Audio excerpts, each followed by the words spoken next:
recording. Awesome. I will record on my end as well. That's probably a good idea. Recording in progress. Okay. As I always like to start, if I could just start with spelling and pronunciation of your first and last name. My first name is Paxton, Paxton. Last name Francis, Francis. This may be a difficult question to ask right off the beginning and maybe a long-winded one, but if there's a way you could summarize, just help explain sort of the situation to me and just everything your mother's been through the last, what is it, 4 months now? Coming on 5 months. So, yes, it's difficult to summarize in the time we have, but Garnett is suffering from what's called hepatic encephalopathy. It's a side effect of liver failure. And what happens is when the liver isn't properly filtering out certain enzymes from your body, they collect in your intestines. Ammonia and other harsh substances cross the blood-brain barrier, get into your brain, and cause inflammation. That causes all sorts of confusion, and in my mother's case, upset and trauma, really. It's changed who she is. On top of that, the situation has been very traumatic for her. If we go back to the beginning of just this most recent hospitalization, I found her in her apartment. Didn't know it at the time, but she had survived a stroke.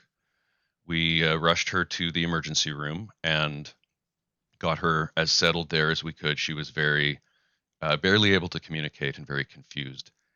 I left a request with the charge nurse in the ER that night to please phone me at home anytime if she had any kind of problem, so that I could either try and calm her on the phone or come to the hospital and comfort her. And instead of calling me when I arrived in the morning to visit her again, I found restraints hanging from her bed. And she had been, rather than the staff phoning me, her son, to support her, they chose to tie her to a bed. And that set the tone for the past 5 months of hospitalization. She's been in and out of RUH, City Hospital, St. Paul's, back to RUH. She's been waiting in what's called a transitional care unit. Until recently, it was called a surge unit, which was used for overflow, basically where they put patients they didn't have room for, but who did need medical care. As of yesterday, she's moved back into acute medical care because she's gotten sicker again, in no small part due to negligence from the care staff who've not been properly testing her blood sugar for the past 2 months. Many of the staff weren't aware she's diabetic until I just checked a couple weeks ago, said, "How's Garnett's blood sugar been doing?" And the nurse looked at me and said, "What, you mean she's diabetic?" And in addition to that, she's been having urinary tract and bladder infections over and over again. And she doesn't have any symptoms with them, no fever, no burning. The only symptom is that she becomes very, very confused. And so I've repeatedly asked that the hospital test her on a regular basis for UTIs, whether she's got a fever or not. They continually don't do that. And she, once again, last week had a pretty severe bladder infection. And the only reason it was found is that I raised my voice to the staff and demanded that she have her blood sugar tested and that she be tested for urinary infections. Those tests were done, and she did have a pretty bad urinary infection in her bladder. But the unit manager of the fourth transitional care unit, I'll name him. His name is, you can cut that out if you feel it's inappropriate, was when he contacted me back, I asked for email communication, but he and his boss chose to phone me instead and attempt to intimidate me with threats of not allowing me back onto the ward if I raise my voice again. To be clear, I was never asked to leave the ward. It was my suggestion that security be called so I could discuss it with the charge nurse and everyone could feel safe. And interestingly, in that particular situation, the most kind-hearted and patient people in the whole operation were the security guards. They were the only ones who took the time to apologize to Garnett for what she's been going through, which I found touching, but backward. And I How think can I'll stop oh there for sorry a summary. That's yeah okay. how can you just describe just kind of when you look back on these last almost 5 months of just how repeatedly you've just been advocating for better care that should have that you'd assume everybody gets the all the time, and then you're just getting another situation thrown on top, another roadblock, another meeting with staff. I just how do you sort of characterize just kind of the journey, I guess, the last few months? Exhausting, disappointing, heartbreaking, even.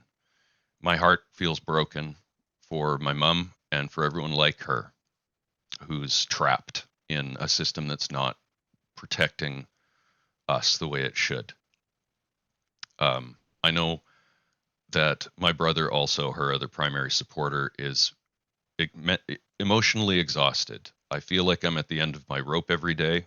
I keep splicing some more rope onto the end of that rope because it's what needs to be done. But speaking for myself, I've got no time left in the day for things like living my own life, looking for a better job, just self care. The reason we're conducting this interview by Zoom instead of in person is that I haven't had time to clean my house in a month and a half, and I was too embarrassed to invite a CTV journalist into my home.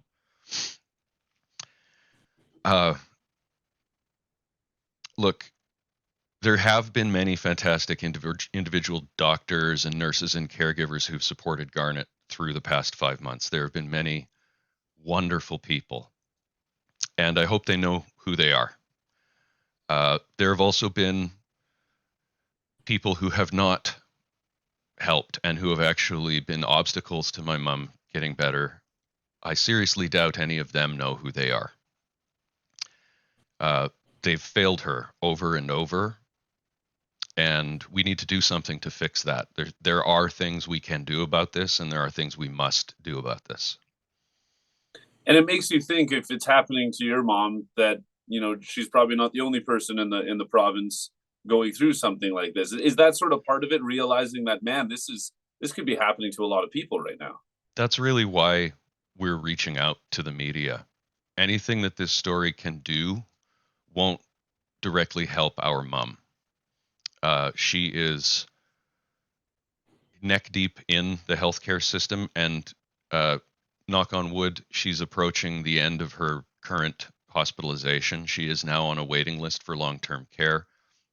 That's been its own struggle. We don't have the time this evening to get into that, but there are not just other people in Saskatchewan who are suffering similarly. There are people on her floor at RUH.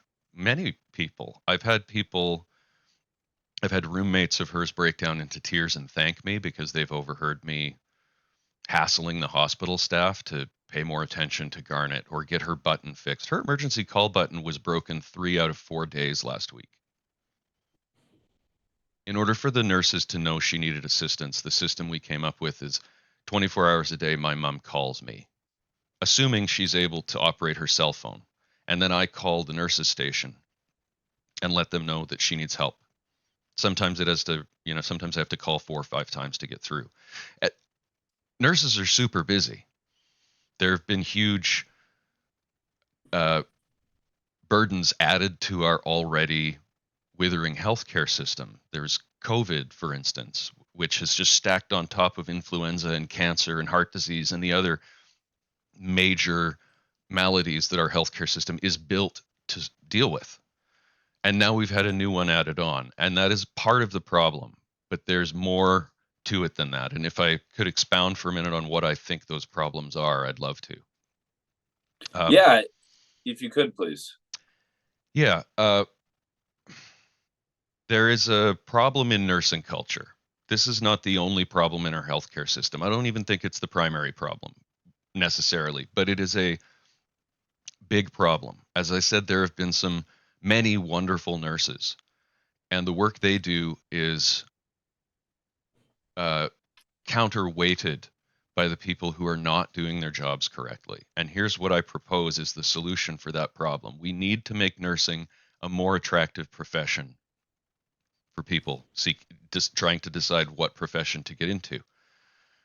Whether that means increases in pay, I'm not sure, but we need to hire and train more nurses by making nursing a more attractive profession. Then we'll have more nurses.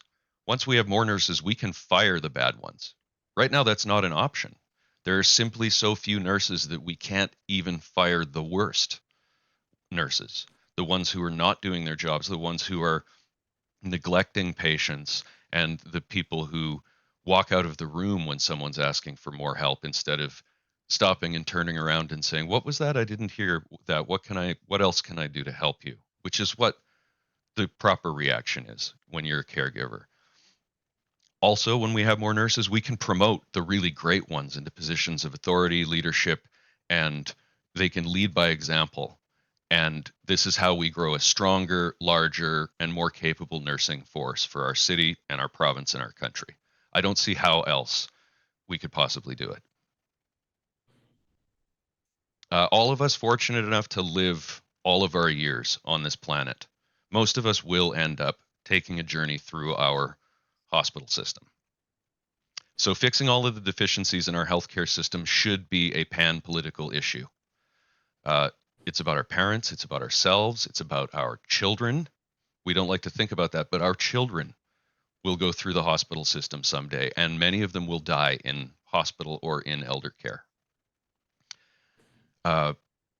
We will each need the healthcare system and continuing care. We, as the people of Saskatchewan, must prioritize this issue and force our leaders to spend the time and resources necessary to make it work. So what can we do? Call your MLA, write to your MLA, your MP, your city councillor, although they're not as likely to be able to do anything about it. Ask them if they have plans to introduce legislation to allocate resources to repair the broken parts of our wounded and withering healthcare system. If they don't have any plans, ask them why. And when it next comes time to vote, forget about party. Choose a candidate from whichever party who pledges to fight for all of us people of Saskatchewan to ensure we have a humane and effective elder care strategy for now and for all of the decades ahead of us, so that we can all face the end of our lives with some dignity and safety. That is something that Canadians deserve, and as one of the wealthiest countries in the world, it's something that we ought to be able to provide for our citizens. What was the most shocking or disappointing part? Because I can only imagine your mother goes into hospital. Everybody goes into hospital to get better. You're not thinking that your mom's ever going to stay there this long, and here you are still running into all these blockades everywhere. I just wonder if you can, if you're able to limit down to maybe 1 or 2 moments. What was just the most disappointing part where you kind of realized, oh, this isn't what I thought I was going to be dealing with?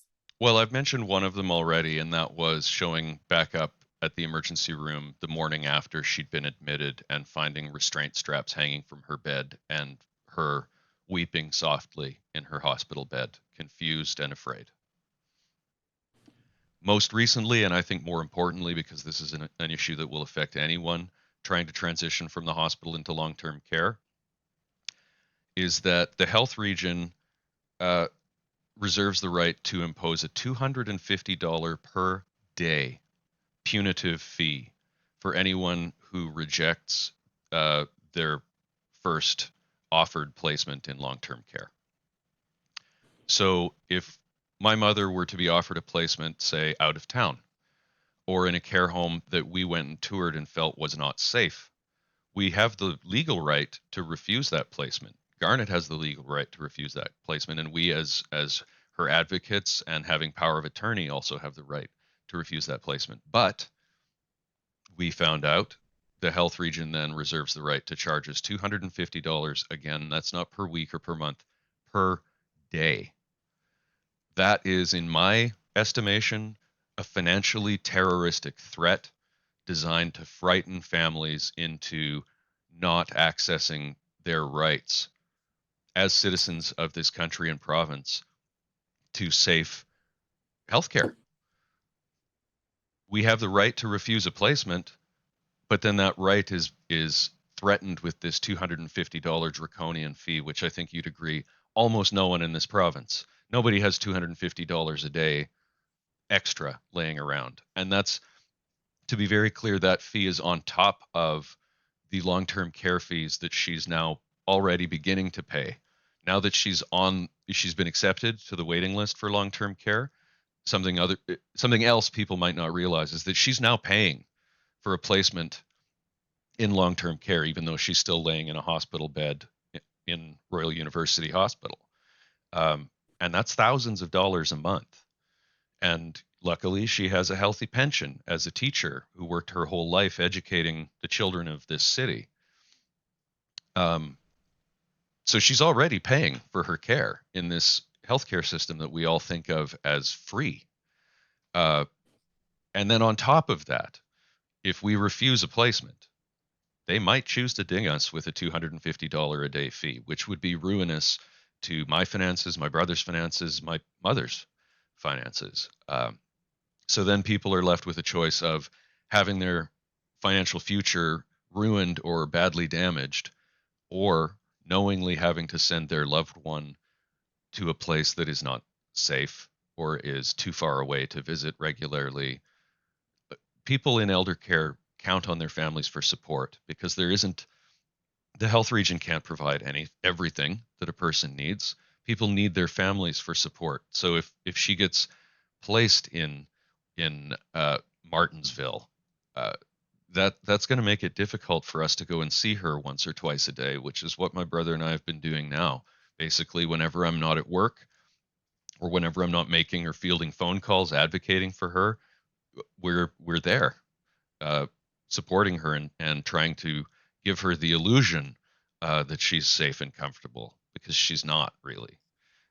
As I said earlier, she's, as of today, moved back into acute care. So she's on an active medical ward, and I can say already it's like night and day between the transitional care unit and where she is now.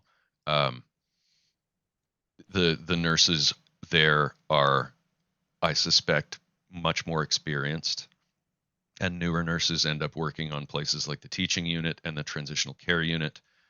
And I feel like now that she's back up on the 5th floor for the next several days or weeks, she will receive better care, and then that care will deteriorate when she's placed back into a transitional unit waiting for a care home.